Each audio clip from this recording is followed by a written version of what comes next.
Hey everyone, and welcome back to your math class and to lesson 14. Today we're going to be talking about algebra with exponents. So a few lessons ago we started talking about algebra, and then we took a break for a couple of lessons to talk about exponents, what they are, how they work, things like that.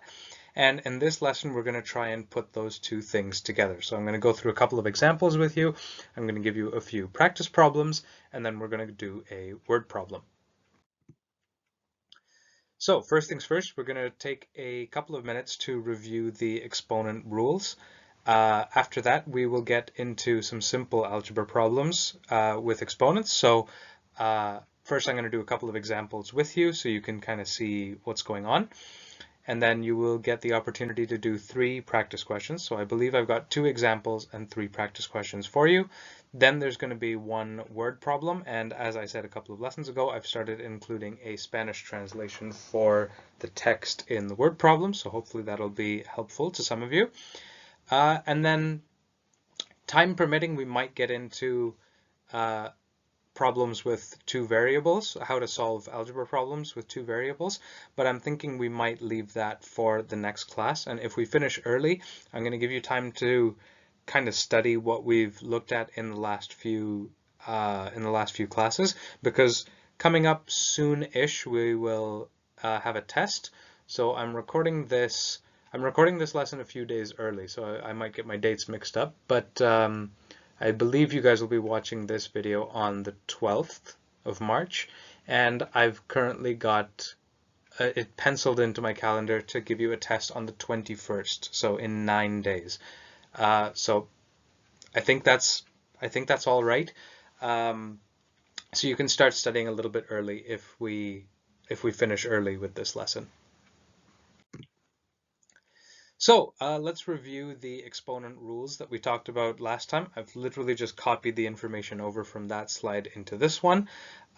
So the thing with the exponent rules is this is where it really starts to show where and how using exponents is useful when you're doing a math problem instead of just doing the multiplication. So using exponents to kind of change the information that you have in front of you. You know, if you've got a whole bunch of numbers being multiplied together and they're all the same, you can use these properties of exponents, these rules that allow you to kind of change the exponent depending on what bases you have and things like that, to save you a little bit of calculation work. So for instance, in the last lesson, we saw that if you've got something like 2 to the exponent 10 minus 2, or sorry, not minus, divided by 2 to the exponent 8, something like this, then using the exponent rules, and in particular the quotient rule right here, that tells you that if you've got the same base, so in this case we've got a 2 here and a 2 here, so that checks out. If you've got the same base, and then you've got these different exponents with a division sign in between them, so we've got the same base here, the 2's, we've got these 2 exponents up here and a division sign between the 2 powers, then you can keep the base the same and just subtract the second exponent from the first. So basically this tells you that you can turn 2 to the exponent 10 divided by 2 to the exponent 8 into 2 to the exponent 10 minus 8. That's all in the exponent, which is of course 2 to the exponent 2, or 2 squared, which is just 2 times 2. So that's going to be equal to 4. And that saves you going through this calculation of multiplying 2 by itself 10 times, which is a big number, and then doing this calculation of 2 multiplied by itself 8 times, which is also a big number, and then dividing one big number by another big number. Exponents save you all of that trouble, just the same way that multiplication saves you from doing a whole bunch of addition that could get complicated.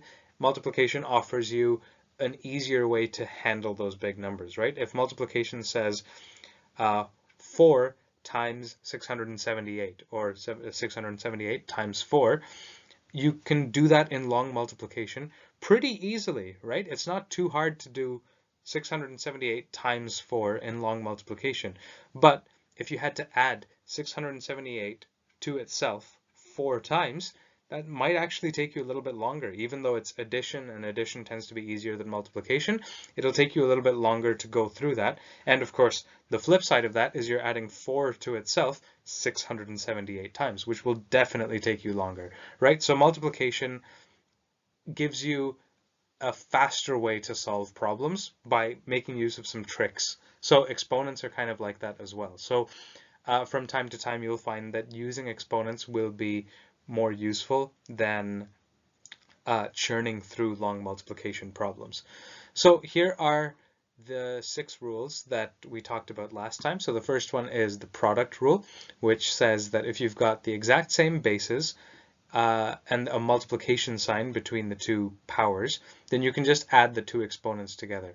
And now you'll see that I've got the same base. It's the same base because I've used the same letter. So if this is an A, this has to be an A. If this is a 2, this has to be a 2. If this is 8, this has to be 8 in order for this rule to work. So writing it out with these letters means that wherever the same letter shows up, those things have to be the same every single time that you want to use this rule. So we need to have the same base, but the letters in the exponents are different. That doesn't mean that they have to be different. They can be different. They can be the same. That's okay too. This could be 6. This doesn't have to be 6, but it could be 6 as well, the exponent, right? If the exponent here is a 6, this exponent could be a 6, but it doesn't have to be. If the base is a 6, this base has to be a 6 in order for this rule to work.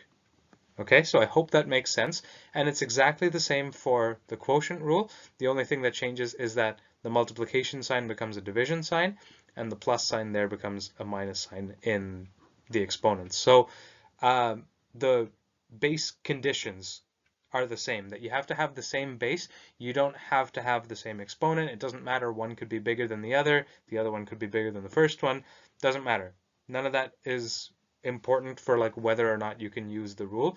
The only thing that matters for the product and quotient rules is that the bases are the same and that you've got multiplication or division signs between them. So like if you had a plus sign here, doesn't work. You can't use this rule if you've got a plus or a minus sign, but you can if you've got a multiplication or a division sign. The power rule is the next one, where you've got a base raised to an exponent. So you've got like 2 squared, right? 2 to the exponent 2. And then that whole thing, maybe you stick it in brackets, and then you raise that to another exponent. So 2 squared, and then that whole thing squared, right? And again, those numbers could be the same. It could be 2 to the exponent 2 to the exponent 2, or it could be 3 completely different numbers. The fact that we've used different letters here means that it could be completely different numbers that we're using for the power rule. The thing that the power rule is trying to tell you is that if you've got a base raised to an exponent and then that whole power is raised to another exponent, that you can just keep the base the same and multiply the two exponents together. That's what the power rule is telling you. The fractions rule, as I've called it, these things, some of them I've given you like the proper names, and then some of them I've tried to give you like simpler names so you don't have to worry about too many words. I already feel bad for giving you product and quotient because we don't use those words that much, but they're not complicated concepts, so that's why I didn't feel too bad with that. The fractions rule says that if you've got a fraction like a over b, again, they don't have to be the same number. They most likely won't, because if they are the same number, then you didn't have to write it as a fraction. But anyway, you've got some fraction like 5 over 8, right? And you want to raise that whole fraction to some exponent, let's say a 3, right? So you've got like 5 over 8, all to the exponent 3. Then that's the same thing as writing 5 to the exponent 3 over 8 to the exponent 3. So basically it's saying that you can take that power, you can take that exponent that's on the outside, and you can stick one copy of it in the numerator and one copy of it in the denominator, and you're going to get exactly the same answer. So sometimes this is a little bit easier, because if you had something like, if we had our example like the one I just gave, if we had something like 5 over 8 all to the exponent 3, so 5 over 8 cubed, then technically what that's saying is you have to do 5, oh, forgive my writing. What that's saying is you have to do 5 over 8 multiplied by 5 over 8 multiplied by 5 over 8, right? So that what that thing on the left there is telling you is that you're doing this problem, that's a lot of fraction multiplication. You're going to get you might confuse yourself doing all of this multiplication with fractions. You're going to get big numbers after you've done the first one. It's going to be a 25 on top and a 64 on the bottom, and then you still have to multiply those by other things. Maybe that's too much work, maybe that's too confusing. So what this is telling you is you could also write this as 5 to the exponent 3 on top over 8 to the exponent 3 on the bottom. And so maybe that's just a little bit easier to solve. Now you're dealing with just a whole number up here, right? This is 5 times 5 times 5 on the top, and on the bottom it's 8 times 8 times 8. You're going to get exactly the same answer as you got if you did this, but maybe it'll be just a little bit easier to break it into two separate multiplication problems where you're dealing with whole numbers, because, you know, fractions and decimals and stuff confuses everybody. So if you can do it with whole numbers, why not, right? So that's what the fractions rule is trying to tell you. The zero rule is telling you that if you've got any base, doesn't matter what it is, and you raise it to the exponent 0, you're going to get an answer of 1. Pretty much, we like to say by definition, in that what that means is that, like, don't ask me to, like, show you why that's true or how that's true. It's almost like saying, pretend that that's just, we chose it to be that way. So I'm not a mathematician. I'm sure there's some fancy proof for why this makes sense, but as far as we're concerned in this class, we're going to say that we just basically chose this to be true. That's not how math works. We don't get to just, like, make those choices. But as far as we're concerned in this class at this time, we're just going to say that, like, we chose this to be the situation. So any base whatsoever raised to the exponent 0 is just equal to 1. That's just it. And then for negative exponents, if you've got a negative sign in your exponent, what you can do is you can flip the base over into its reciprocal. So that means, like, if it was a fraction, you flip the numerator and the denominator. If it was a whole number, then you take that number, you stick it in the denominator, and you make the numerator a 1. That's the reciprocal. And then you keep the exponent with the original base, but you change the sign. So you make it from a minus sign in the exponent to a positive sign in the exponent, which we don't have to write down. Or, you know, if you had a positive sign and you wanted a negative sign for some reason in your exponent, then you could do it this way as well. So those are the exponent rules that we talked about last time. Now let's get into the examples. So here's the first example. So we've got this expression here, and we need to figure out what x is equal to. So you can see now that when we start adding a few more numbers and a few more steps, we've got exponents, we've got brackets, we've got all this stuff to worry about now. You can see how maybe at the beginning, you know, if I said, oh, 2x equals 4, you can just look at that and start guessing numbers. It's like, okay, 0 doesn't work, 1 doesn't work, 2 works. Okay, you know, 2 is my answer, right? For really small, simple stuff with exponents or with variables, yeah, sometimes you can just look at it and guess the answer. You can just say, like, oh yeah, I think that's going to be x is probably going to be like 4. Sure, maybe for the simple cases that works. Here, you're going to have to put in a little bit more, like, grunt work to figure out what x is going to be equal to. So this is where we use the tools that we've discussed in the previous few lessons about, like, using BEDMAS and isolating the variable, so that no matter how complicated it gets, you have a way to boil it down into simpler and simpler problems until you can solve it by just looking at it.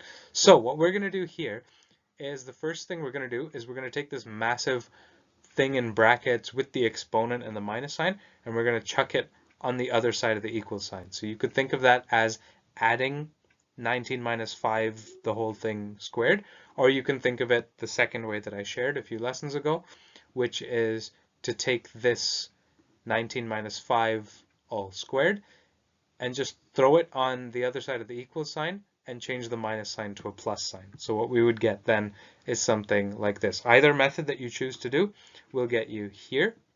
So this whole thing, this 19 minus 5, the whole thing squared, has all been moved over to the right-hand side, and it's got a plus sign with it now. And now it's just the 5x sitting on the left side.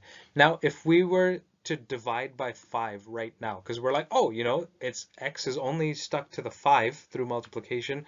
Let's divide by 5 on both sides. You could do that. You could do this right now. You could say, oh, let me divide by 5 right here, and then let me divide by 5 over here. But you're dividing the entire right-hand side by 5. So this whole thing is one fraction, right? This whole thing is one huge fraction that now you have to deal with. And that might be a little terrifying. There are ways to break up this fraction, but that just looks like a big mess to deal with. So instead, the way we're going to solve this problem is we're going to leave the 5 on the left-hand side with the x for the time being. And what we're going to do is we're going to try and simplify down this right-hand side a little bit. So following BEDMAS, we have to start with the b in BEDMAS. We have to start with the b, which means we have to solve whatever's inside the brackets. And what that means is we have to turn this stuff that's inside these brackets here into one number.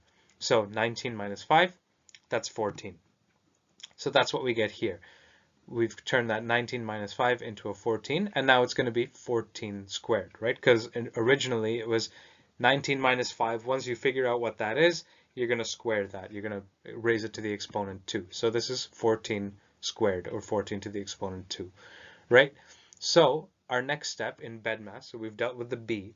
The next step is the e, which is the exponents. So we're going to figure out what this is. 14 squared, that's 14 times 14, right? It's going to be the base multiplied by itself 2 times because 2 was in the exponent. So we've got 14 times 14 here. And so after that, our next step in BEDMAS is, so we've done the b, that's brackets, we've done the e, that's exponents. Next we've got the d and the m, that's division and multiplication. We don't have any division going on here, but we can handle this multiplication right here, right? 14 times 14. You might have to do this with long multiplication, but you should find that the answer is 196 for just this piece, this 14 times 14. So that's 196 right there. And then after the d and the m in BEDMAS, that's brackets, exponents, division, multiplication. Now we're on to the a and the s, that's addition and subtraction. So we've got an addition problem going on over here, 196 plus 4. So that's going to be equal to 200. And so now that's saying 5x is equal to 200. So now that we've simplified it down so much, now we can divide by 5 to get the x completely by itself. And we can do this new division problem, 200 divided by 5, which is going to be equal to 40. So hopefully that makes sense of how you can go through these problems with BEDMAS. Now, it is up to you, technically. You can choose when to divide by 5 to get the x by itself. If you want to do it way back at the beginning, sure. You shouldn't do it up here because you're just going to make life really hard for yourself. Remember what I said, that when you're trying to isolate the variable, you should do BEDMAS in reverse. So you should handle the addition and subtraction first. So we want to get rid of this whole piece because it's being subtracted from that. So any additions and subtractions, we want to get those to the other side first. Then we can deal with the multiplication and division. So here, if you wanted to divide by 5 to get the x by itself, you could, and you could solve that right-hand side, and you should still get 40. But if you'd prefer to simplify that right-hand side down a little bit till you get to something like 200, or even, you know, just something that's a little bit simpler, right? Until you feel comfortable, yeah, I can divide this by 5 and I can get an answer. For me, that was down here. I wanted to get it all the way down to one number. Then I divided by 5 and I got my answer. So that's how that works. Hopefully that makes sense, but just in case it doesn't, or in case that was like a lot, we're going to do one more example. So here is the second example, and I've color-coded a few of the terms just because they're going to show up in our next few steps. So you can ignore the colors right now. But so this is the problem that we have. We've got 2x plus 4 squared plus 5 squared minus 6 squared is equal to x plus 7 squared. So we got a whole lot of squareds, a whole lot of exponents of 2 going on in this question, right? So let's take it step by step. BEDMAS, b, brackets. We don't have any brackets. There's no brackets to solve here, so we can just ignore that step. So we go on, okay, BEDMAS, B-E, E for exponents. So now we have to solve all four of these exponents. So you could do this if you were writing out the whole solution. You could separate, like you could do solving just this one in one line and you rewrite the rest of it exactly the way it was. And then you solve this one in one line and then you solve this one in one line. Okay, you can break it down into itty bitty steps if doing too much at once is too much, if it's overwhelming. But what I've done here is in my first step of solving this problem, I'm dealing with all the exponents at the same time. So 4 squared becomes 4 times 4, because that's what 4 squared is, right? It's the base multiplied by itself 2 times, so 4 times 4. 5 squared, that's 5 times 5. 6 squared, that's 6 times 6. And 7 squared, that's 7 times 7. So you can see now, hopefully, why I've done the color codings, just so because I've gone from all of these things with exponents to a whole bunch of multiplications mixed in with addition and subtraction. I just wanted to make sure that we don't get confused about where our numbers are coming from. But so from this point, you can solve all of those multiplications because we've done the B is brackets, we don't have any brackets. E is exponents, we just dealt with the exponents going from the first line to the second line. So the next step is division and multiplication, and we don't have any division. We do have some multiplication, and this is where you see why BEDMAS is important, right? Because we have a plus sign here and a plus sign here that show up before the multiplication. We've got a minus sign that shows up before this multiplication problem over here. We've got this plus sign before that. So it's really important to follow BEDMAS so that you keep the order straight, because if you do x plus 7 and then you multiply that whole thing by 7, it's going to be the wrong answer. You have to do 7 times 7 first and then add x to it. So be very careful about that. So going from the second step to the third, we deal with all the multiplication. So 4 times 4 is 16, 5 times 5 is 25, 6 times 6 is 36, and 7 times 7 is 49. So now we're down to the point where we can start doing some addition and subtraction. Now again, at this point, if you wanted, or way back in the first step, you could have moved this x over to that side so that all the x's are together, or you can simplify things down a little bit first. So I've chosen to simplify things down. If you do this addition and subtraction here, you'll get 16 plus 25 is 41, minus 36 is 5, so that's where this plus 5 comes from. And then the right side is just x plus 49, so that's just x plus 49. Now what we're going to do is we're going to move this x over that way and this 5 over that way. So we could do that by doing, say, minus x on this side, minus x on this side. Oh, that's just, that doesn't look like anything. That's, okay, fix that. Right, minus x on this side. And then we also want to get rid of this 5. So we do minus 5 over here and minus 5 over here. And so you end up with this plus 5 and this minus 5 disappear, so you're left with just 2x plus x on the left side. And then we've got x and minus x, those disappear, and we're left with 49 minus 5 on the right side. So then you go ahead and you solve that. 2x minus x is just x, and 49 minus 5 is 44. And so you get that x is equal to 44. And if you really want, you can test this out. You can check that you got the right answer by taking this 44, plugging it in right there where that x is, so we get 2 times 44. Figure out what this left-hand side is equal to. 2 times 44 plus 4 squared plus 5 squared minus 6 squared. That's going to be equal to something. And then equals, and put 44 on this side. So we've got 44 plus 7 squared. Figure out what that side is equal to. And if the two sides end up being equal to each other, then you've done it right. So that's it for the examples. Now we're on to the practice problems. So you can pause the video here and try to solve these questions. So try and figure out what x is equal to. Now, because we've gone through the examples and in the interest of time, because we're almost 25 minutes into this recording, I'll just show you the answers and I'll talk very, very briefly about the problems, but I I'm not going to go through the full solution. So if you're confused, let me know and I will walk you through the whole solution. Cool? So you can pause the video here and then we will continue.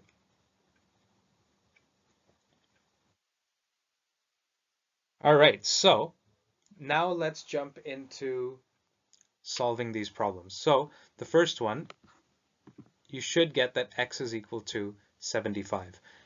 Now, what I'm going to do is actually I'm going to talk about the first and the second problems together when we see the answer to the second one, which is x equals 18. Now, here's the thing.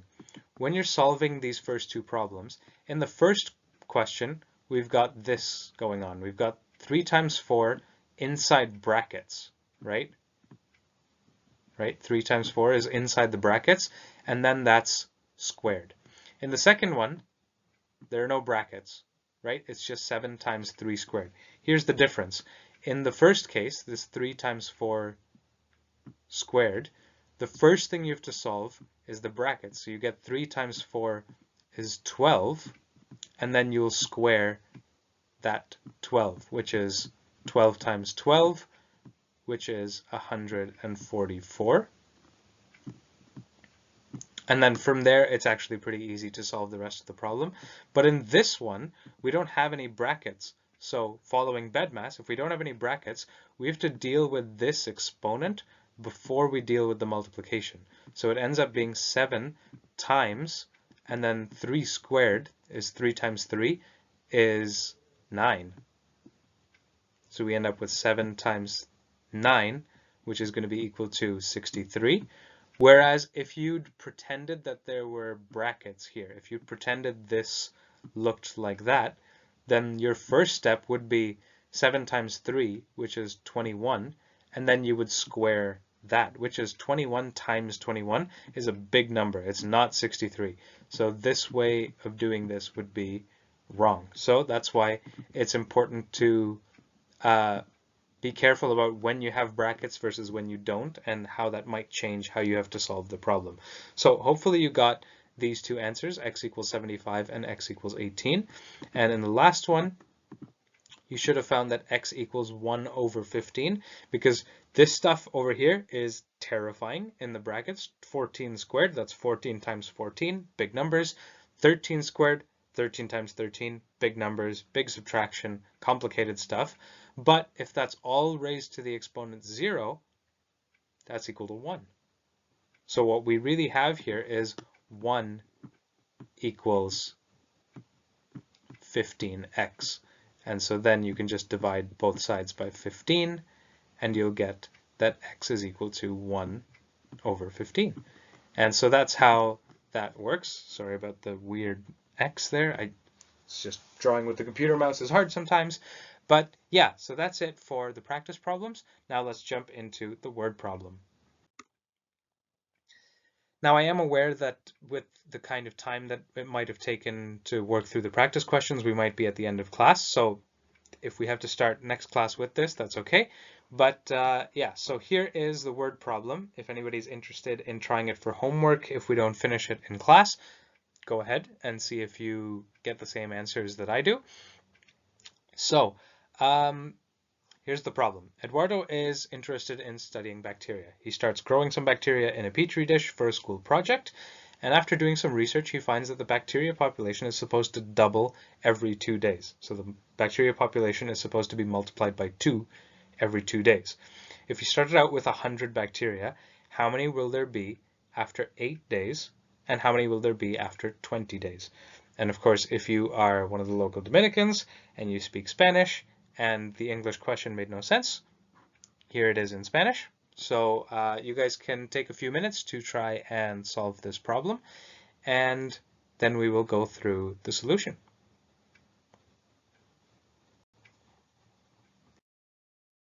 So this isn't actually the type of problem where using exponents is the most useful if you're solving the problem like by hand necessarily.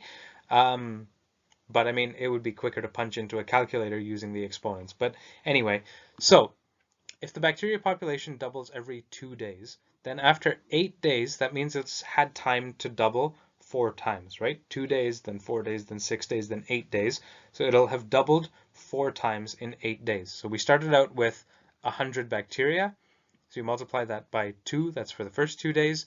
Then you multiply by 2 again, that's 4 days total.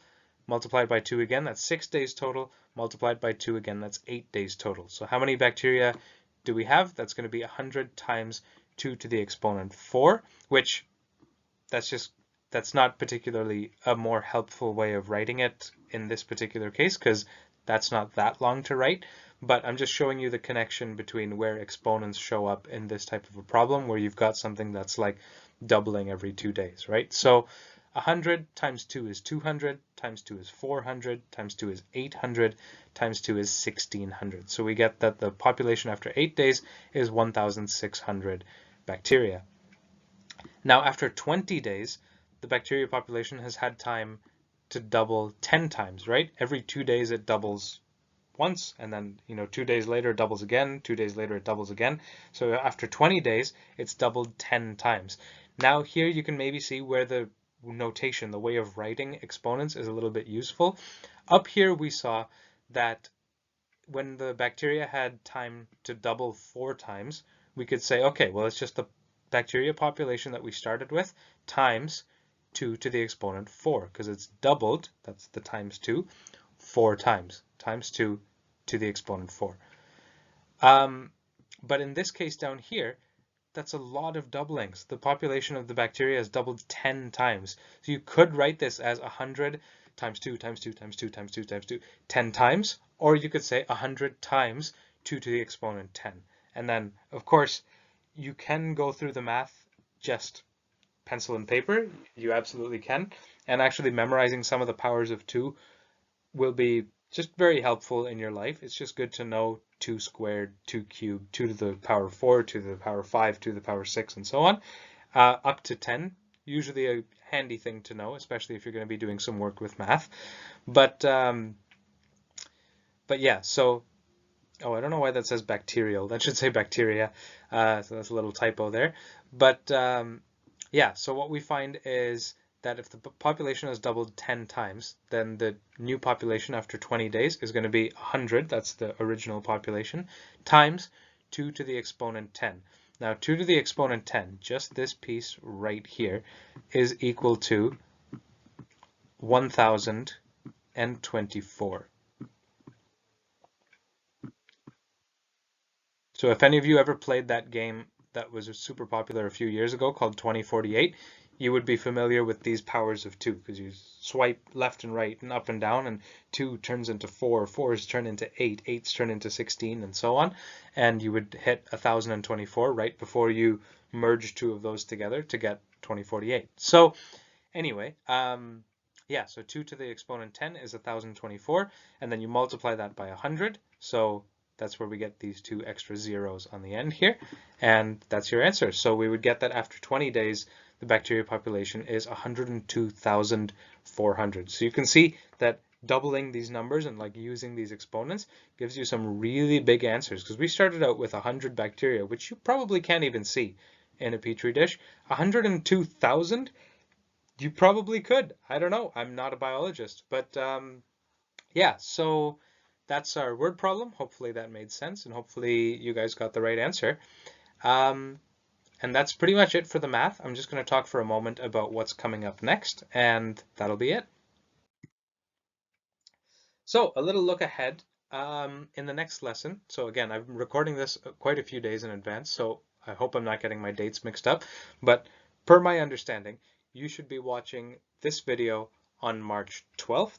So in the next lesson on March 14th, which is Pi Day, which if you guys want to bring in like cake or pie or something to celebrate Pi Day, please feel free. Pi Day comes from this number in math that has the Greek symbol pi as its representation, and it's equal to approximately 3.14. So March 14th.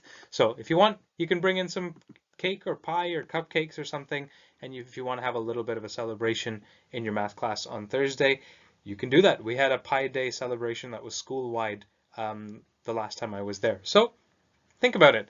But yeah, in the next lesson on March 14th, we will start solving some simple problems with two variables. So you're going to start seeing two letters show up in your problems. So we're going to talk about how to solve that, and we'll solve a couple of those. The week after that, on March 19th, I will give you a test review. I might stick that at the end of the lesson on the 14th, just so you have more days where you know kind of what to do. But we'll see. We'll see about that, time permitting. And then we'll have a test on Thursday, March 21st, which is just a couple days before Semana Santa. So the test is going to cover everything that we've done in this algebra unit, including the two videos on exponents where we weren't talking about algebra at all.